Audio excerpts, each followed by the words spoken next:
you might not want to hear this, but about 75% of the population, the target's actually a stressor for, which means when you're trying to get people's eyes up and you're trying to get them to just react to the target, that's actually stressing them and making them worse.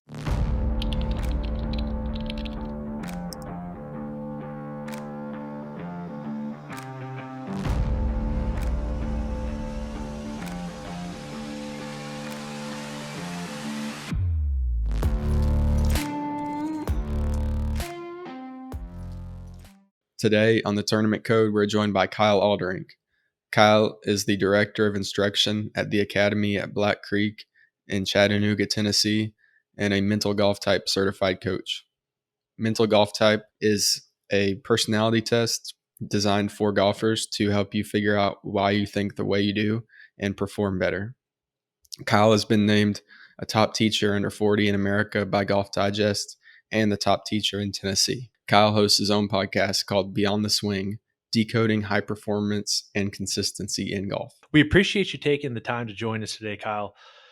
We know that you obviously are active regarding mental golf types and teaching people about that. But before we get to that, I'd kind of like to learn a little bit more about your background in golf and how you got in golf in general. Yeah, I mean, I always tell I started when I was 8, but I was kind of a terror on the course. Had a bad attitude, as my dad would like to say it. So officially didn't start till I was about 12. And, I'm from a kind of a small town where, I had a group of buddies that I grew up with. I mean, we played sports, we did everything together. I mean, we won at like every sport, football, basketball. I mean, so it was just like winning was a normal thing.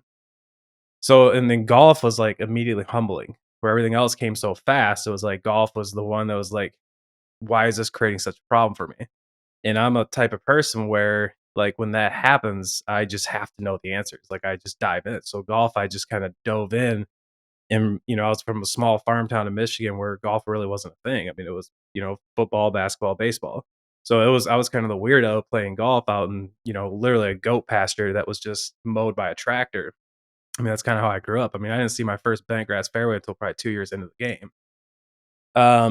So that's essentially how I got started. But I mean, I got hooked so quick, and I started because of that kind of drive and just the wanting to know everything about it.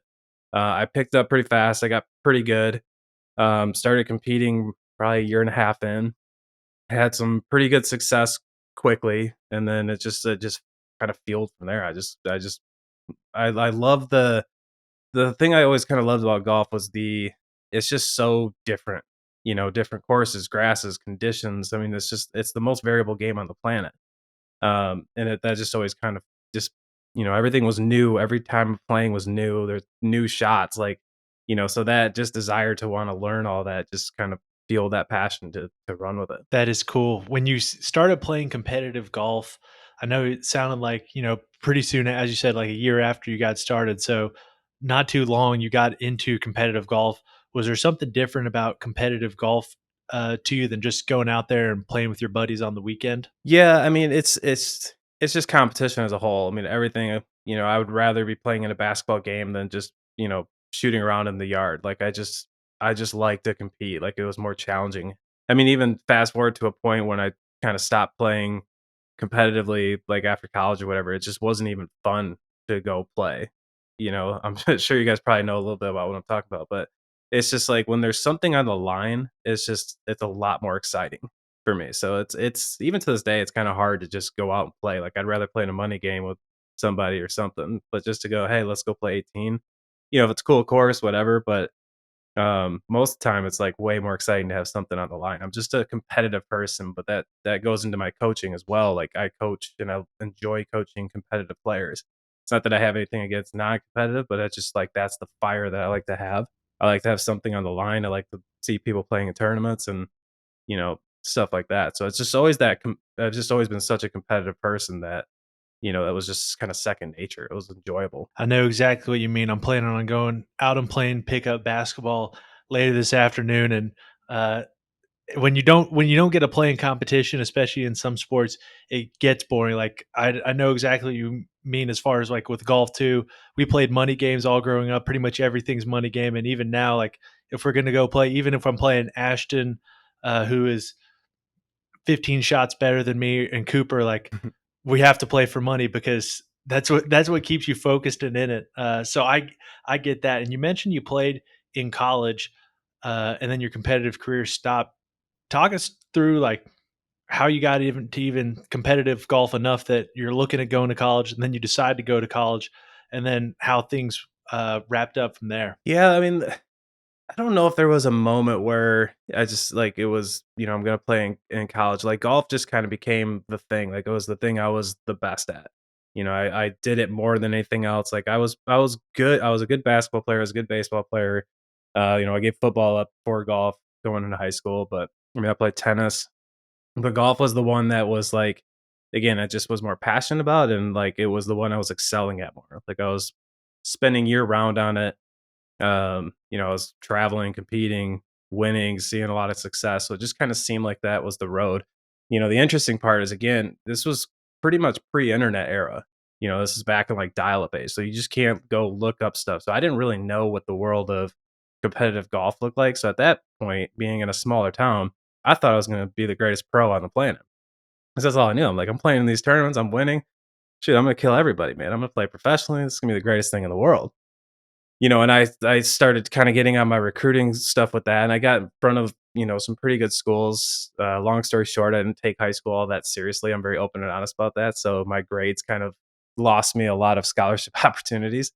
But I always say like I ended up at a smaller school, but I met some of my best friends, my wife. So like kind of one of those God's plans thing in my mind. But so it all worked out. But that was kind of the thing. I guess it was just like it was just the path, it was just something I was excelling at, but at that point, I literally thought I was gonna be the greatest professional on the planet just because I didn't know any better till I went to Arizona State and saw what they were about. That kinda gave me a little bit of a wake-up call. Talk about that experience of going to Arizona State and seeing that higher level. Well, so at that point, I pestered the coaches until they invited me out for a camp or whatever to get in front of them.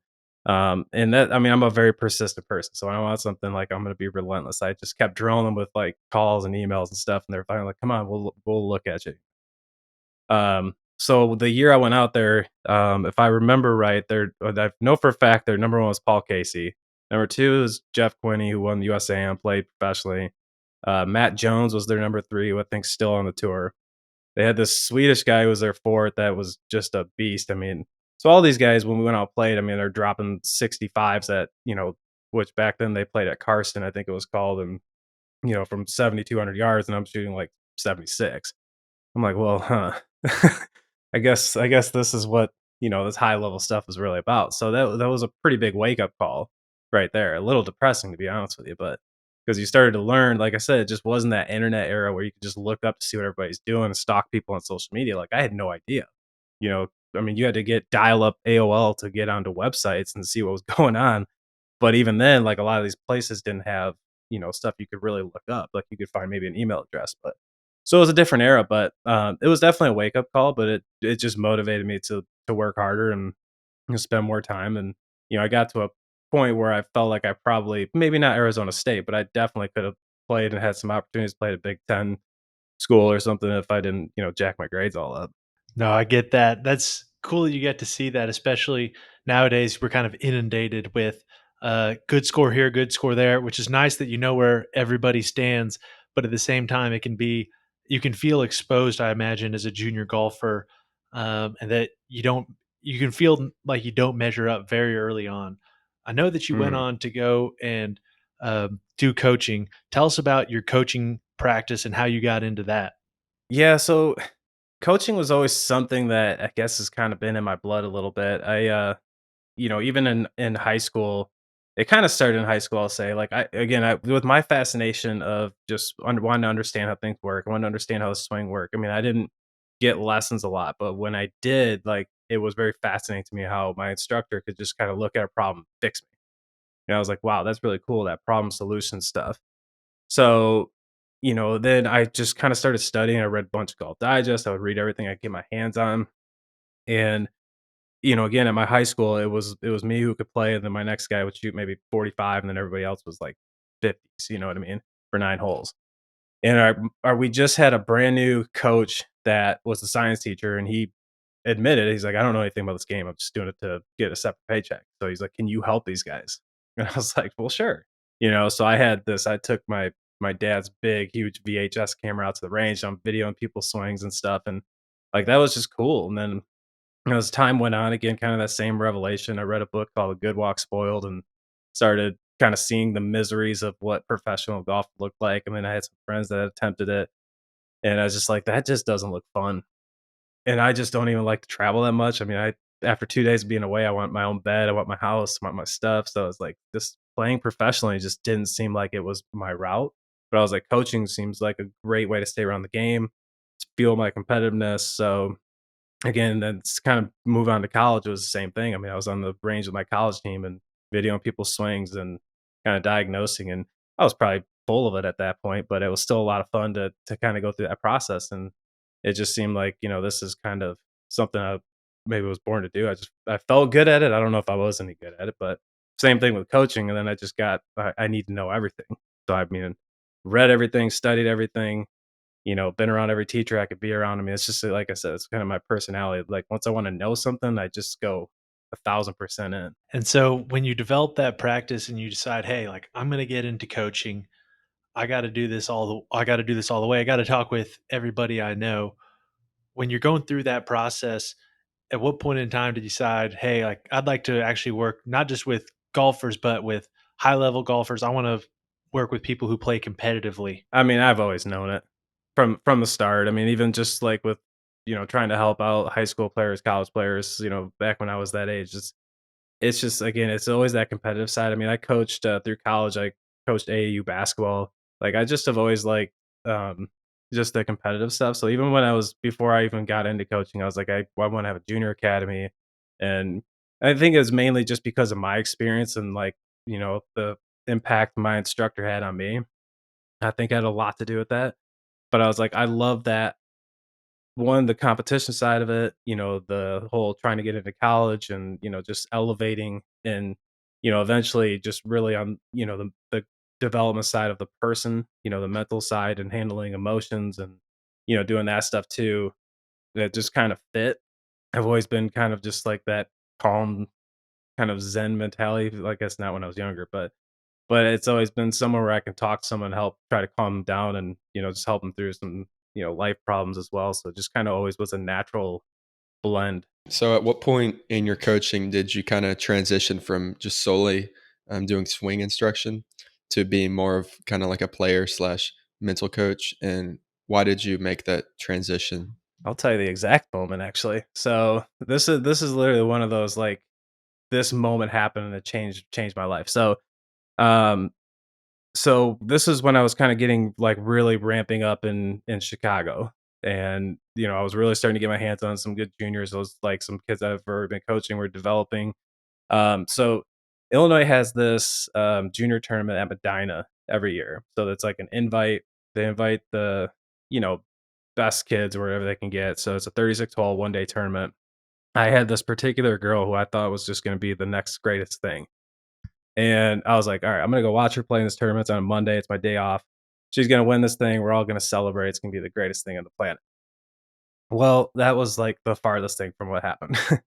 So we went out there, and I mean, it was like an immediate struggle. So, I mean, like, first 2 holes, she parred where I was like, "This is great, we're cruising." And then, like, snap hooked went out of bounds and then, like, just started melting down. The wheels came off, and then she was in situations where I'm just watching her, I'm like, "I don't think she can hit that shot." Like, I don't think she even knows how. Certain bunker shots is like, we've never worked on that. So I'm watching this unfold, I'm like, "Holy crap, I've never taught her anything to do besides stand on the range and make her swing look good." So on a flat lie, tee boxes, I mean, she's fantastic. You get her out of that into the wind, whatever, and she didn't know what to do. And then I had the parents kind of going crazy and this whole scene's just unfolding. I'm just like, wow, like that literally changed everything. I was like, I just have not taught these kids how to play. So in good ideal conditions, they can swing it, they can hit it and basic putts and stuff, but like any type of adversity, they don't know what to do. Especially seeing the emotional kind of stuff affects so much. And even just and then that kind of like started going back to my time as a player and thinking about my own stuff. Um, that was a big moment that just like hit me. pretty hard. Like something's got to change. Like I got to start doing something differently, and then I was just pay attention more. So then I would have, kids or players, again, perfect on the range, right? Looks so good, man. You should go out there and shoot 72, no problem, and they'll shoot like 85. Like what the f? Like, you know what I mean? So it's like that's like what is going on here? There's always that question that frustrated me too. Is like, why would I just stripe it on the range, go out on the course, sometimes just be uncomfortable, or sometimes I just played great. I have no idea what the difference was.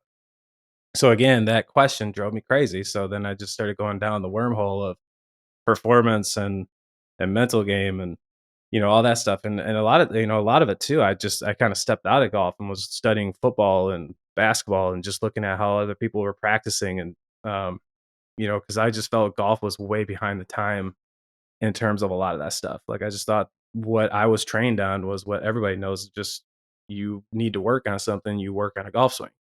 I mean, I'd have people come in and tell me they want to work on their chipping. I'd be like, cool, let's video your swing. I mean, that's like what I knew how to make them better. Yeah, I think me and Daniel have kind of both experienced golf lessons where you go in and you're like, hey, I want to work on this, or like I'm having trouble with this kind of shot. And then you just end up um, hitting a bunch of 7 irons on a mat Mhm. in front of a track man. After watching that girl play, what did you guys start to work on? What did you change in your philosophy to end up, helping her with what she really needed to be helped with? Yeah, I mean, I'll tell you the first thing, I legitimately had her come out, like, the next day because I watched her blade, like, 3 bunker shots, and we're going straight to the bunker. That's the first thing I told her, and then, like, we just kinda talked, and I just was honest with her. I was like, her name, I go Gianna, I call her G. It's like, "Look, we need to, like, really assess your game and what you can do and what you can't." And I just was like, "The extreme ownership, like, this is not me, like, I haven't taught you how to do any of this crap." So we started looking at just different situations where she was good and she wasn't, and then just try to get on the course. I mean, the challenge with an instructor will probably tell you is like it's hard to get on a golf course to work with players. It just is. I mean, even to this day, like I struggle with it mightily because the course is either busy or you have to drive for 10 minutes to get out to an open hole, and then like you're already wasting time, and then you hit 1, 2 shots and you got to get them. Like it's a hard thing to train players on the course. It's in my opinion would be the absolute best way to do it if you had unlimited time. So it's like trying to figure out how to imitate these situations in practice, and a lot of times that's not easy because practice facilities are not ideal, right? Ranges are flat, it's good grass. We don't have any rough to hit out of. We don't have fairway bunkers to hit out of. We don't have side hills or up hills, usually. So trying to manufacture those things or even short game areas very rarely mimic what you're seeing on the course. So I've just always been trying to get creative, like how can I simulate these things and work on these things, and still answers I search for to this day, um, but that's I mean, that's really the biggest thing now is I'm trying to look at these players and just say like, you know, and give them stuff to bring after they play too. So it's like, when you do play in this tournament, what are your stats? And stats can be subjective, which is a hard thing to get. So trying to teach people how to really look at, what does your game need? Because I mean, you can look at stats, and this is kind of a tangent, but you can look at stats and be like, "Oh, I have 36 putts," and be like, that's terrible." But you could hit 18 greens and be 70 foot, away from the hole every time. Like, whoa, that's actually really good.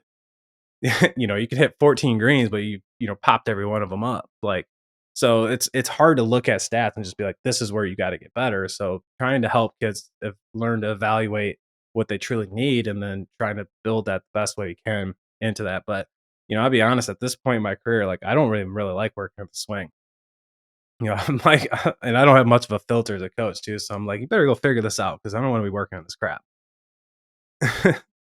So usually I'm trying to just again work short game decision making, putting, work on shot processes, things like that, and do a lot of variability in practice. So I mean, it looks probably wildly different now than it did, 6, 7 years ago. When it comes to stats work, as far as like, stats can be deceiving, what do you point your students to evaluate their tournament round? Say, hey, here's what you need to work on, and here's a framework for you to look at in order to evaluate it. Yeah, I mean, we start with essentially like emotions, really. Like, how did you handle yourself out there? Were you in a pretty good mode, or were you just pissed off the whole time?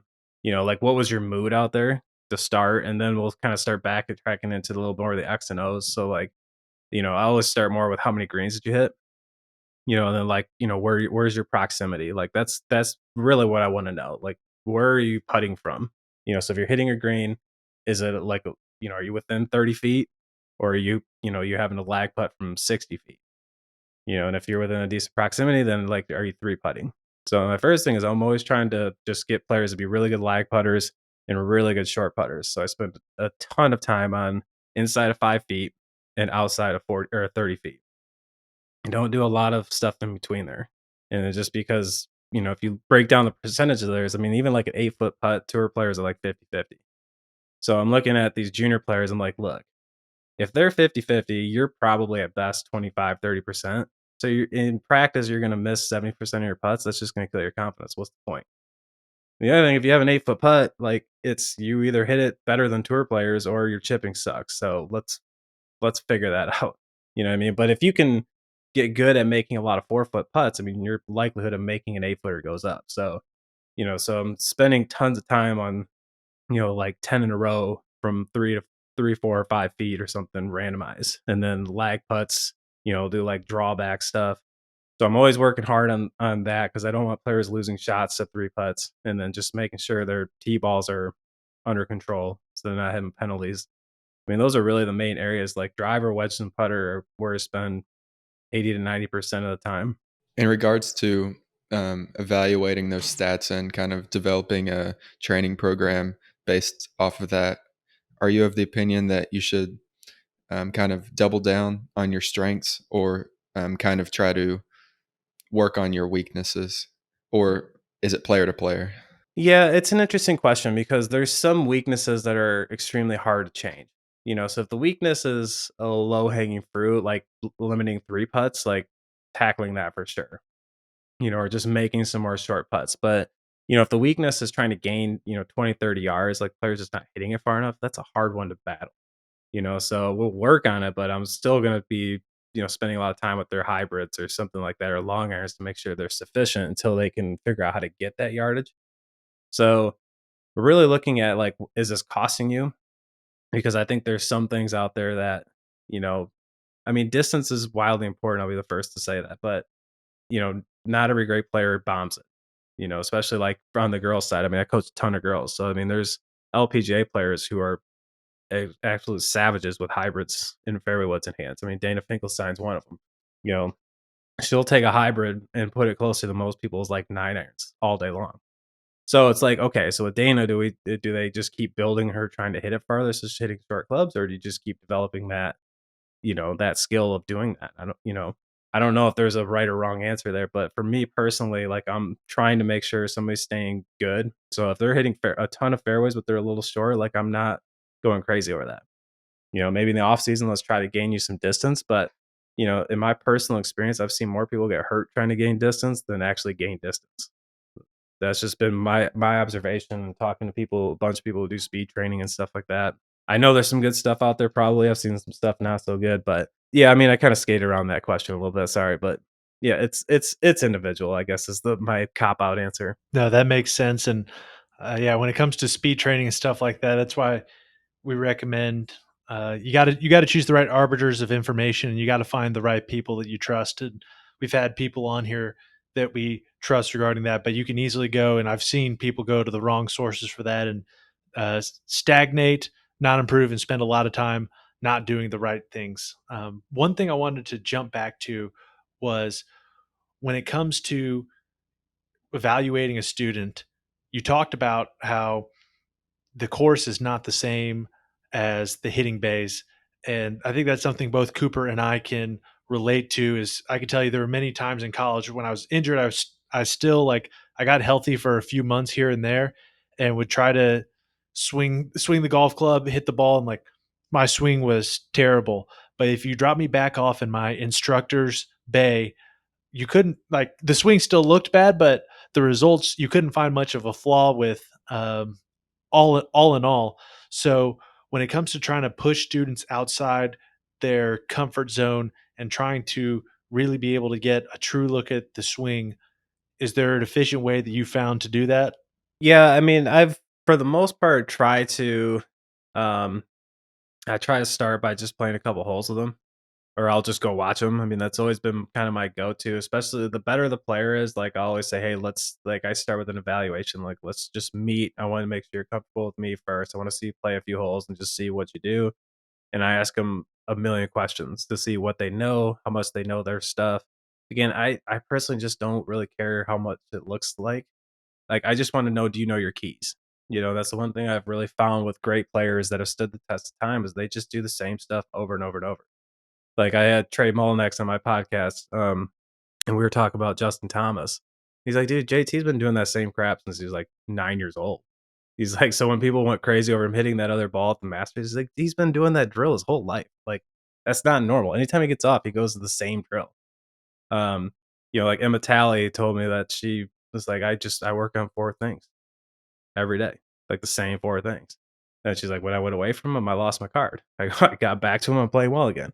I mean, it's the same thing with like great players. They just know what they need to do and they do it. Like, so, when people are chasing a look or anything like that, it usually gets, a little more off. So I'm just asking them tons of questions like, what do you know? Why do you do this? Does somebody just tell you to do it and you're just doing it because, or do you know why that's going to help you? So that's kind of like how I start with players. If I can't get them on the course, then I essentially just do a bunch of randomized stuff on the range. Like, I'll make them aim in different directions. I'll say, show me, your shot process. Show me like what you do when you hit shots. Let's go driver to iron. I want to see like how you do that. Like, I just very rarely, even in a practice setting, let people throw an alignment stick down and just sit there for a long time. Like, I like it. I mean, for fundamental checks, like I want to get your alignment right, your grip right, spend 10, 15 minutes in a block station. But then let's step back. Let's start walking the shots like you do. Let's aim at different targets. Let's try to take five off. Let's add five on.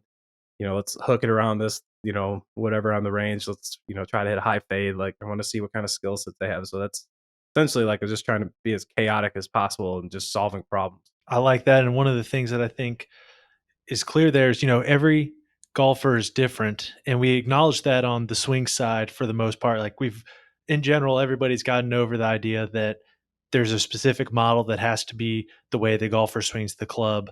Everybody agrees that, there's certain impact variables that need to be pretty close to the same for the most part. But as far as like how it looks, et cetera, it varies. Something that isn't often acknowledged, though, is every golfer is different mentally. And I can tell you that's been a stumbling block for me. That's been a stumbling block, I know, for Cooper. It's been a stumbling block for a lot of people because in a lot of other sports, you like basketball, you can adjust your coaching to a different player, et cetera. And there's not necessarily a way you need to be in basketball and golf. We have a lot of, there's a lot of great players, Tiger, like in particular, and Jack, like they have these different mental abilities and different mental type. And so that's not to say that people can't be like them, and not to say that people can't be stoic like Tiger or meditate like him, but to say that everybody acts on the course differently. Not everyone's going to want to do the Tiger walk where he walks ahead of everybody to like throw someone off. Not everyone's going to want to um, chat everybody up. So everybody has these different mental golf types, and mental golf types is not just a word, but it's also a program that you didn't create, but you found, and then essentially, for lack of a better term, become a prophet of, as far as going out telling people about mental golf types and spreading the news on that, because that's something that many golfers have not heard of. And they'll go to an instructor, and instructor will talk to them a certain way, teach them a certain way, and they'll go out and play a certain way and act a certain way, and all of a sudden, like, their results are not what they would hope they would be, in part because they're not playing to, uh, for lack of a better term, their true personality. So after that long spiel, why don't you tell us a little bit about what mental golf types are, what the different mental golf types are, and how you got into that? Yeah, so, kind of long story short, I was having dinner with Mike Bender one night when he was in Illinois for a teaching summit. I was fortunate. I just like, hey Mike, if you're not doing anything, I'd love to take you to dinner. And it was just him and I. So being able to pick Bender's brain for, an hour was pretty awesome, as a young coach. And, I told him kind of some of the stuff that we've talked about. in that tournament and kind of my journey into learning about mental game. And at that point, I've read every book you can possibly read. I've studied everything I could study on, sports psychology, and it was all giving me the same message. And I was like, I was just kind of talking to Mike. I was like, that's cool, but I don't know if that works for everybody. Like I've seen like me trying to implement these things that actually work pretty well for me to some players, and it's just like they just look like they're struggling. We're just kind of having that conversation. He's like, well, you should really meet, John Weir. And John is who essentially discovered this. He was working as the mental game coach at the Bender Academy. I mean, I think I emailed him like at that night at dinner because I was fascinated because he was telling me like he's discovered some stuff with personality types. It's pretty wild. And I was like, well, I got to know this. Like, this is crazy. So I got to know John. Fortunately, we struck up a friendship. And he was just, helping me with a little just information, just, difference of how players see targets. And, my eyes started to really open with some stuff. He just told me, is like, you might not want to hear this, but about 75% of the population, the target's actually a stressor for, which means when you're trying to get people's eyes up and you're trying to get them to just react to the target, that's actually stressing them and making them worse. I was like, well, crap. I was like, but it's not like I was like, whatever, but because I immediately I'm just running through these players in my head that I've tried to do that with, and I saw like actually struggle. I was like, So immediately I started connecting dots, and I wanted to know more and more. And then John had moved, and we kind of lost touch. I think he was in California at the time, and then COVID hit, and that's when I asked him, just called him out of the blue, and was like, "Hey, you want to do a podcast, like a swing instructor and a mental game guy?" And all the while I just kept like, "Hey, we got to really get mental golf type out there, dude. This is killer." And we'd have conversations, and we'd talk about it and talk about players, and it was cool. I was like, "You really got to do this." And so I was able to kind of help him, push him over the edge to bring it out. I'm so glad I did because it's crazy. But um, what I started to see with that, which was fun, as I was doing this because he wasn't at a course at the time, so I was doing some testing as we were going through this stuff. So I would take my camera out and I had a focus band, or I still have a focus band, but I'm not sure if you guys know what that is. But for anybody that doesn't know, it's just basically a consumer headband that kind of measures brain waves. And it kind of just shows you if you're more into a relaxed state of mind or a very analytical, like very processing state of mind. So essentially, it's kind of a consumer way to see, like, are you in the zone or not? So I would test these players and see them go through this. I would not even have them look at the target, actually focus on a swing thought, everything against what I thought was the way to do it, and they would just go green, would be completely calm. And that same player would go, okay, eyes up, and then boom, red. I was like, whoa. But then again, like me, I am that player where like I need to stay target focused and seeing shapes and kind of that creativity stuff. Like that's why that stuff always worked well for me. I'm an intuitive player. So like the center, who's the opposite, like a Tiger Woods, a Xander Schauffele, a Justin Thomas. Like you look at these guys, like they don't even really look at the target. So I started noticing these patterns more. And John and I would have these conversations, and he'd just be like, "Yeah, I told you." Basically, like it's pretty wild. Um, so the discovery has just been like fascinating, and being able to do all these like tests and stuff. And I have a couple of seasons of even a show I did on like a YouTube called Quest to Be the Best on Mental Golf Types YouTube, where I just take players kind of through this and just train them on these personality facets. Like one that's really interesting even is just extroverts versus introverts and how they operate. And I took an extrovert, like extreme extroverted person, and I just said, you can't talk for 3 shots. This is a professional player, by the way. She was playing on the symmetric tour at the time. And by the third shot, she like hit a foot behind it, like chunked the crap out of it. And then I would ask her like, "What'd you feel?" She's like, "I felt all bottled up and yada yada," because that's what extroverts do. Like they get very internal, and like that starts to create all of a sudden kind of chaos. And I was like, "Okay, so just talk out the shot. Tell me what it's going to do." She's like, "I'm going to draw it around these poles that I had in front of her," and then she striked like just within the shot. So like that kind of stuff just blows my mind. Like it's so fun to do because it's like almost a magic trick, but it's like how fast that stuff comes to fruition when you know what you're trying to do and recognizing those stress patterns. Cause then I would go back to my own game. I'm like, every time I get pissed off, even in life, like I get quiet. That's what extroverts do. We get quiet, we get, head hangs down and we get everything gets internal. And when it's internal, it's usually not good. Where introverts are like the opposite. Like they're your Tiger Woods, who you see them lash out. You'll see the frustration more externally.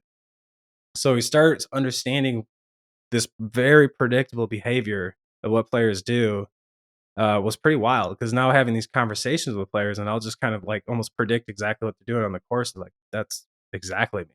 Like Cooper, when you said like that report is like that's pretty scary accurate. I mean, we get that all the time. It's pretty nuts. As far as the personality types go for mental golf type, there's introverted, extroverted, etc. that we've discussed.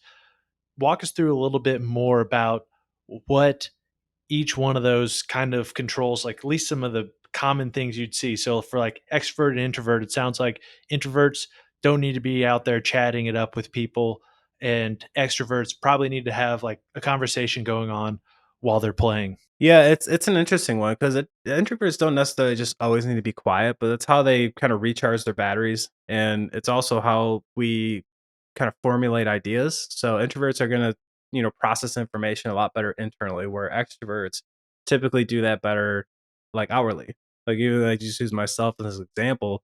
If I'm in a quiet room or something for too long or doing work, like sometimes I need to step up and just like talk to myself, like talk ideas out like, I always do better, and I'm sure you can see as I get going, like, energy's going everywhere, my hands fly everywhere, like, that's like an extrovert, like, we get more energized, ideas get clear when we're more external, where introverts are just a little bit different.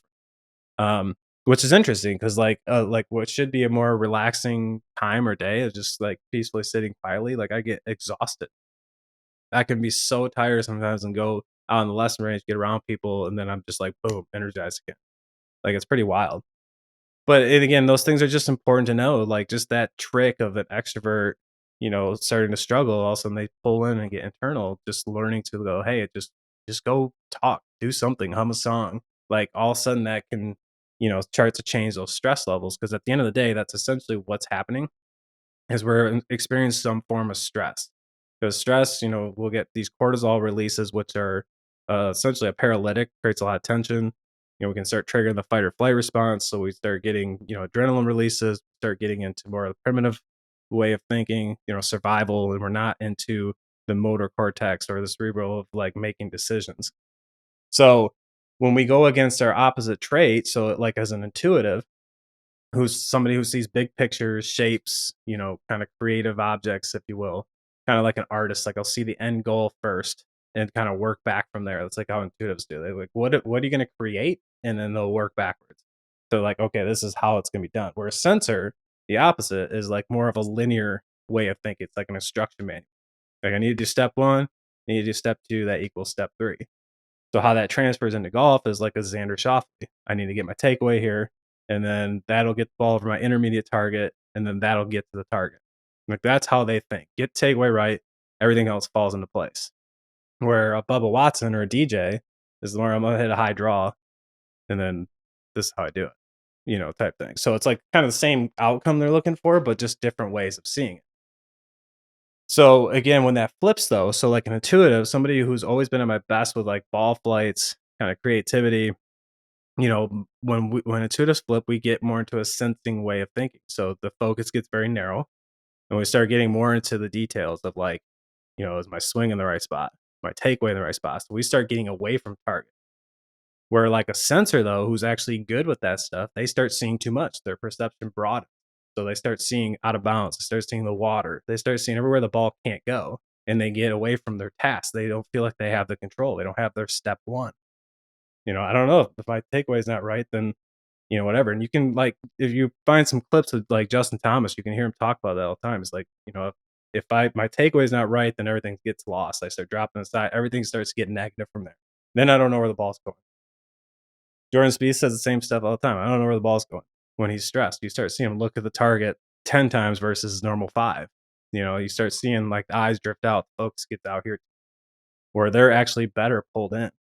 I have so many things and videos where I will like legitimately stand in front of those players and just don't let them look at the target. Because John told me about a time he caddied for or currently does if Austin hopefully gets healthy. Austin Truslow, he caddies for him on the Corn Ferry, and he was telling me about when he was working with Austin, kind of back when they first started. He took him out to the course and just said, "I'm not going to look at the target for 9 holes."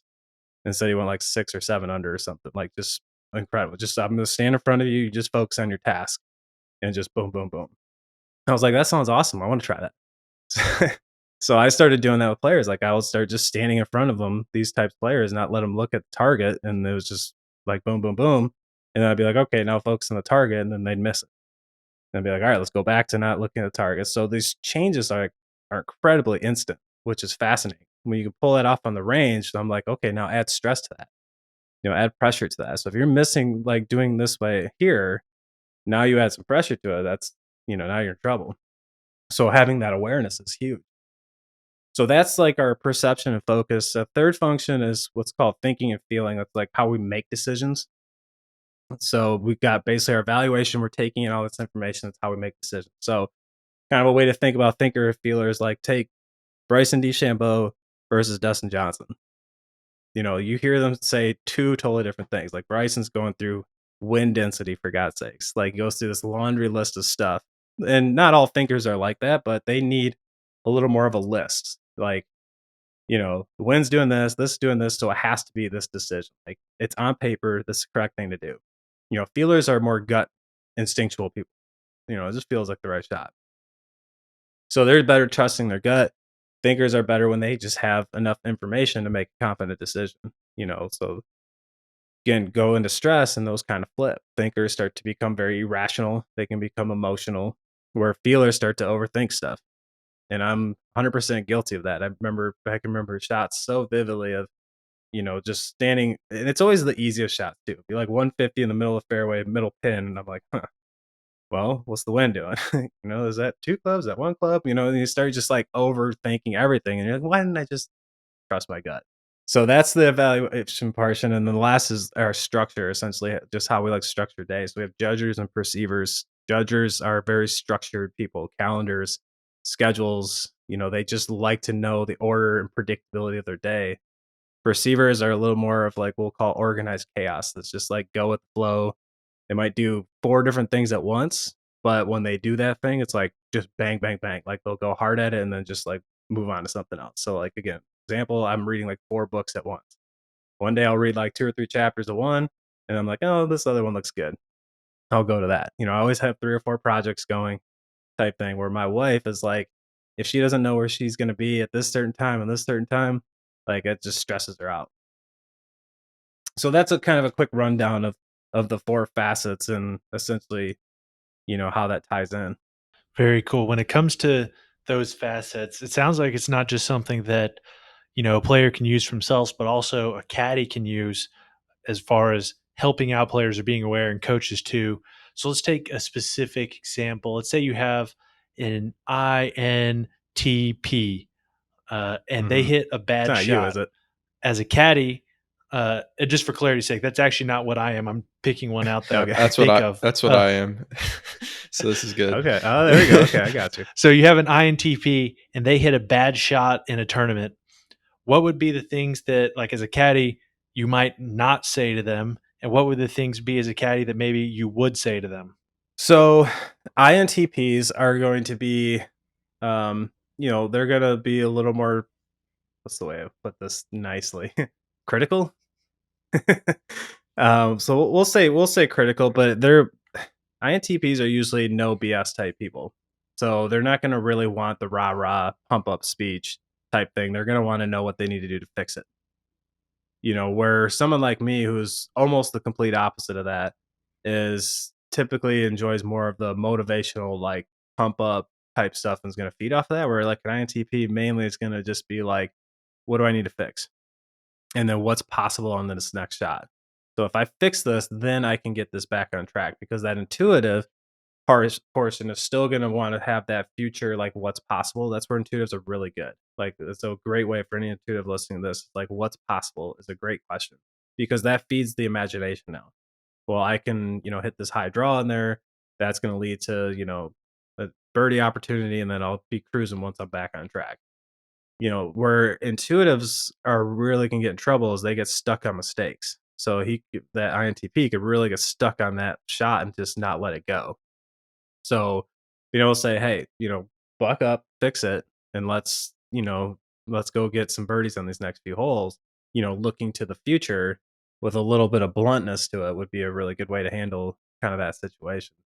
That's interesting. You talk about the rah rah speech, because me myself being an INTP, I was my college coach would always try to like say like we're trying to peak for the um, conference tournament, like maybe try to like give a motivation towards the end of the year, and I'd be like, you know, wait a second, why are we doing this? Why don't we just play our hardest every tournament? And you can't really control when you're supposed to play well. And that was the only way I could see it. But looking back, I think maybe that was beneficial for some people, and they not everybody sees things the way that I do. But I Mhm. did not realize that in college, and it always frustrated me, kind of the way that he would go about things in that way. Yeah, so, validation to the point, I guess. And that's good information as far as how to handle as a caddy. And the reason I asked that is because I've caddied for Cooper plenty of times, and exactly what you said right there. I've seen it before. Um, not to throw Cooper under the bus, but Cooper hits. I can. There are several instances, but Cooper hits a bad shot. He gets mad, and I can't like. I know that I can't say it's all good because clearly it's not all good because the ball's in the lake and he's got a re-tee, and so I'm just like, all right, hit another one. And then that introvert side, like he can easily get frustrated with people around him or just the existence of what's going on, and so it's interesting to see that have it played out. And we've had a few of those instances, more so me caddying for Cooper and not as many him caddying for me, just because it's been a while since I've played competitively like that. But it's nice to see that all get wrapped up inside of a situation like that. When it comes to differences in people. So we talk about somebody maybe who's more on the extrovert, maybe more on the side that has more like feels, etc. How do you balance talking to players that are more focused, like the feel of things? So we talked about Tiger and some of the things that I've seen from Tiger. Essentially, he's like, yeah, like I can't pick a target, and um, notwithstanding that he's actually has videos where he says both, but I think the truth of it is that he can't pick a target, at least like on his short game shots. He's not a spot chipper or something like that. He Mhm. kind of has to look at the hole and like just he just kind of has to react to what is. He can't like pick a spot and hit it there. So when you're working with those players, what do you tell them to help them not get bogged down in the analytics, or um, when they're in a tournament and they start feeling themselves overthinking, et cetera, getting bogged down in not feeling it, how can they pull themselves out? Yeah, it's a great question. So, I mean, the first piece is just the awareness, and that's why that's so powerful. Is when you know what targets are good for you and what are not, you can catch yourself really quick. And I find that really important. So again, kind of the extrovert, introvert situation. Like we know that you're also getting quiet, like we can revert. So kind of understanding where you're at as a player, what your best target is. So I mean, we have a couple different options. Like you have your again spot players, your aim small, miss players, or aim small, miss small. You have people who see more target zones. You have people who see what we'll call apex windows. They might see something up in the sky where the ball's going to fly through. Some people see it actually at the end goal really well. Something I've always liked and I've used with players, like I make a field goal and I'll just stand that up and like I'll just hit through this field goal because I've always been the player of like if I have trees in front of me or something, I'll pull off the greatest shot of my life. I'll just because it's just such a clear like I know what I need to do. So I'm always trying to pin down number one, like what is your best targeting? Because once we understand that, then we understand the predictable where it's going to go. Like I always, again, my for me, it would always get small. I would start narrowing my focus way too much. I would stop seeing the possibility. I would not be able to see the shape really clearly, and then would just get into the step by step of trying to swing it.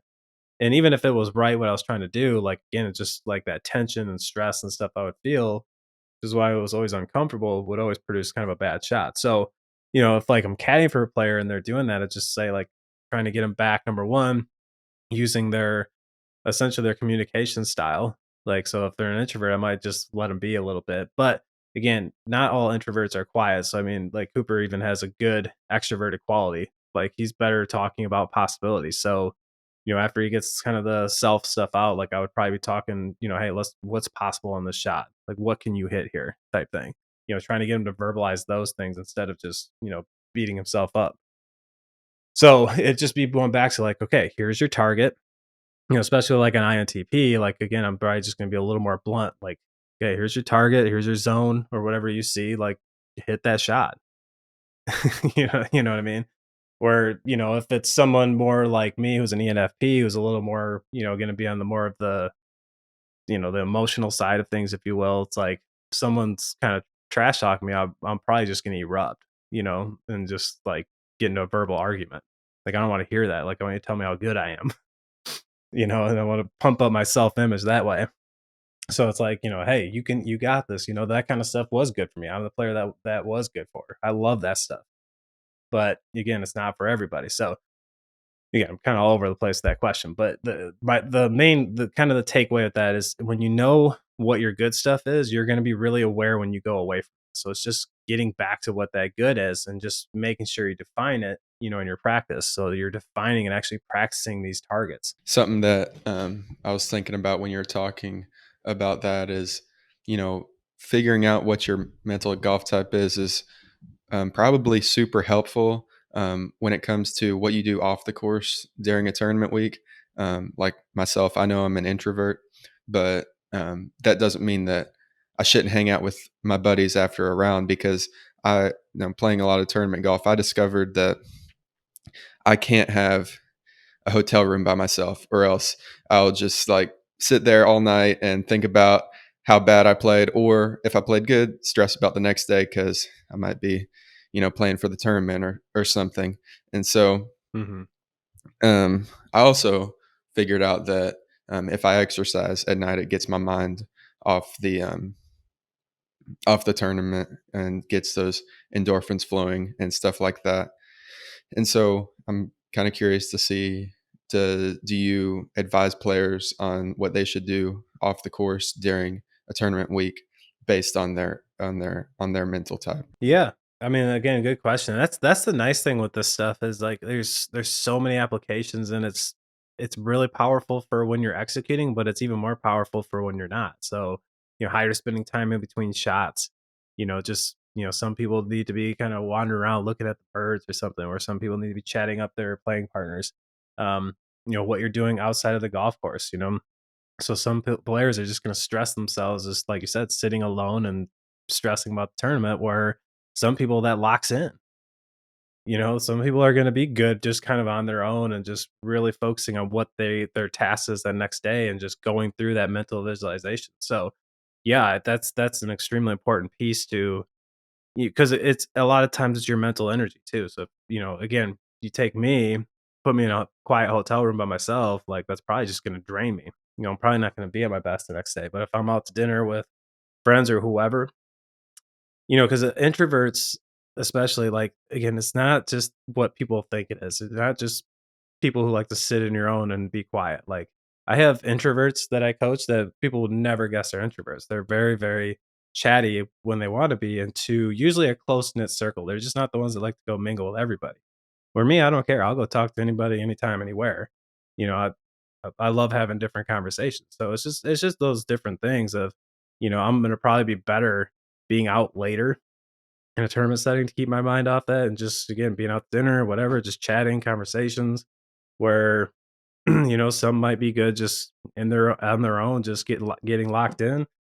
I have a story about like two of my kids from going into their high school state tournament. This was years back, but this was before I understood this stuff. But I kind of intuitively knew what was going on. I had one kid that just sat at home and was just like the whole night, just I was just thinking about the tournament, thinking about the tournament. Just it was the first time I stayed. He was all pumped up. And another kid that's like had like 10 dudes over and they're just playing video games all night till like 3 in the morning. The dude playing video games went out and killed it. The dude that was stressing about it all night hacked it up.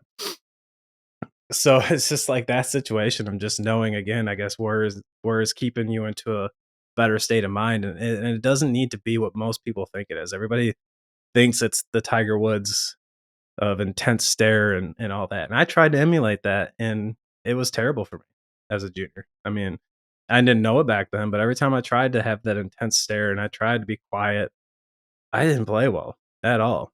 I played well when I was goofing off and joking and talking and hitting creative shots. Like, those are always my best rounds.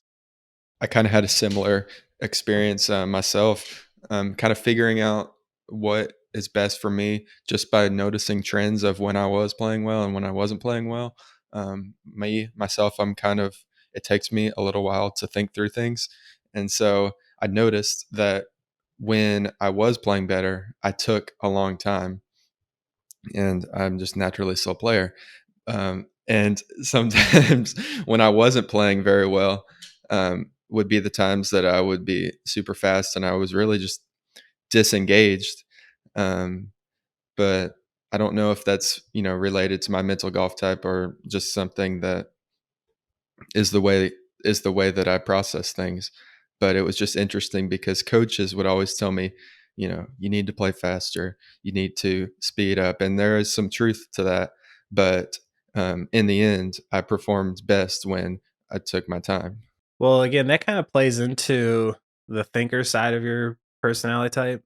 I mean, that's like they're usually a little bit slower because they need to confirm information to make a confident decision. So usually speeding up means you're rushing through a few things or forgetting or kind of missing a few of your steps maybe. And then that automatically is going to create some doubt. Like, I don't know if I have all the right stuff, where typically you see a player like me, it's usually quicker. It's just, whoop, high draw, hit it. Or you see like Dustin Johnson, like, get the wind and whatever, and then I hit it. So it's just different. I mean, that's part of just, again, being okay, being who you are, and as long as you're not holding up the whole golf course, then who cares? Yeah, that rarely happened too often. Uh, but he, as I can attest to, Cooper, very thoughtful when he goes through his full swing and those types of things. It's cool, as you said, like to be able to take this abstract concept of somebody's personality type, have characteristics derived from it, and then be able to see those play out, and then hopefully in the future be able to react and correct those issues when you see them go haywire. We appreciate you taking the time to join us today.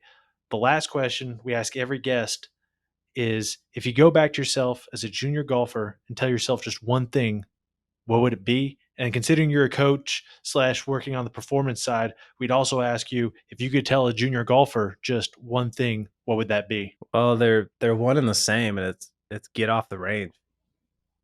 I mean, I can't say it's, or even just stop spending so much time on the technique. I mean, if I could go back, that would be the one thing I would absolutely love to tell myself is it doesn't matter. You got it. Just understand it and move on. Because I would sit out there and hit balls until I made it worse. I mean, essentially. And then I had to fix stuff.